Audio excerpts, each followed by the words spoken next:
बिनविरोध निवडणूक प्रकरणाची निवृत्त न्यायाधीशांमार्फत चौकशी करा. मनसे नेत्यांची निवडणूक आयुक्तांकडे मागणी. चौकशी पूर्ण होईपर्यंत निकाल राखून ठेवण्याची ही मागणी.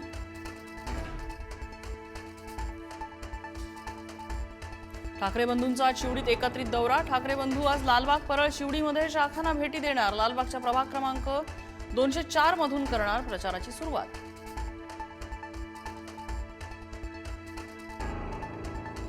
महापालिका निवडणुकीसाठी ठाकरेंच्या शिवसेनेकडून स्टार प्रचारकांची यादी जाहीर. 40 जणांचा स्टार प्रचारकांमध्ये समावेश. उद्धव आदित्य ठाकरेंसह राऊत, अंधारे, सरदेसाई आणि आदेश बांदेकर स्टार प्रचारक.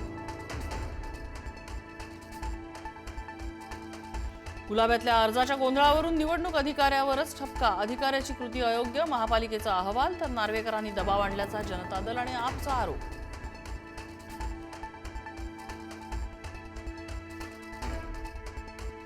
मंत्री नितेश राणेंनी ठाकरे बंधूंना पुन्हा डिवचलं. आम्ही हिंदू आहोत, उर्दू नाही. मुंबई लव्ह महादेव अशी पोस्ट करत ठाकरेंना टोला.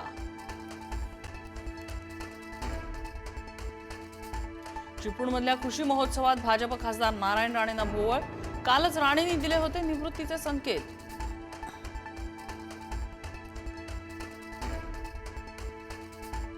मी एका उपशाखा प्रमुखाचा मर्डर करणार होतो. सिंधुदुर्गातल्या भाषणात नारायण राणेंनी सांगितला धक्कादायक किस्सा. बाळासाहेब ठाकरेंनी मला समजावलं म्हणून मी हत्या केली नाही, राणेंचा खुलासा. मुंबई महापालिकेच्या ठेवीमध्ये घट. 4 वर्षात 92,000 कोटींवरून 80,000 कोटींपर्यंत घट. ठेवींचा मुद्दा महापालिका निवडणुकीत कळीचा ठरण्याची शक्यता. नाशिकच्या मुखेड शिवारात भर दिवसा बिबट्याचा मुक्त संचार. शेतमजुरांमध्ये दहशत, पण वन विभागाने लावलेला पिंजरा रिकामा असल्यानं बिबट्या पिंजऱ्यात कसा अडकणार असा प्रश्न.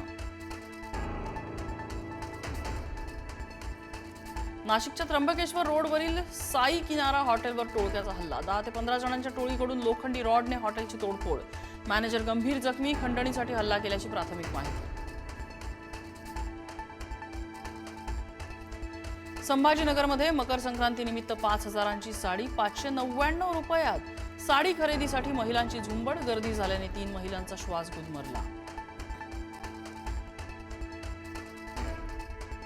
उमर खालिद आणि शर्जील इमामला जामीन द्यायला सुप्रीम कोर्टाचा नकार. दोघांनाही 1 वर्ष जामिनासाठी अर्ज करता येणार नाही. इतर 5 आरोपींना 12 अटींसह जामीन मंजूर. भारतावर आणखी टॅरिफ वाढण्याची शक्यता. रशियाकडून तेल खरेदी केल्याने ट्रम्प यांचा इशारा. पंतप्रधान मोदींना माहिती होतं, मी नाराज आहे. ट्रम्प यांचं मोठं विधान.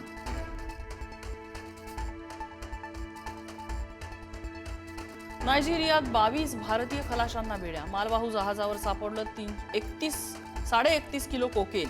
नॅशनल ड्रग लॉ एन्फोर्समेंट एजन्सीची मोठी कारवाई.